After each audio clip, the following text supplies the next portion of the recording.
but power really is I think what's at stake. And so when you look at Frankenstein and you ask, well, who's the monster? We attack and we burn and we get our pitchforks and our torches and we get the monster, right? And the monster, as you said, looks like a human, but is just enough not human to say, well, we can sacrifice that thing. That's the monster. That's the killer. And we have the child who, of course, right, the innocence of the child sees things very differently, which I think is a great connection with something is killing the children, which we'll get to very soon. But I just worry that even now we're like worried about the price of eggs. We're worried about the pausing of TikTok. We're worried about the kind of general feeling of disaster, and we're not attributing it to the right thing. We blame whoever, right? We have scapegoats for everything.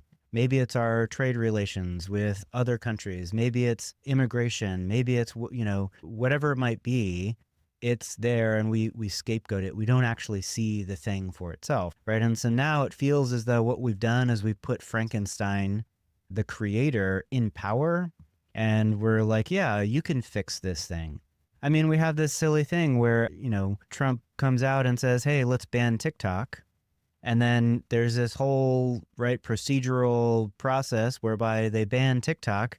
And then Trump gets back into office and says, okay, like, I'm going to save us from the TikTok ban. This is the thing that we're doing. Henry Frankenstein creates the monster. And then we say, let's put him in power because he's going to save us from more monsters. It just feels like a wild thing to do.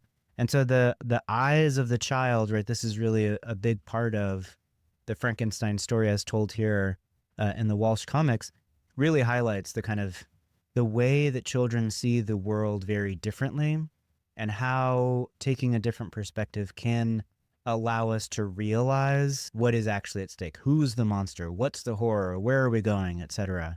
And so, yeah, I think there's that question of where we put the burden of horror, who is the monster, is an important question that arises here.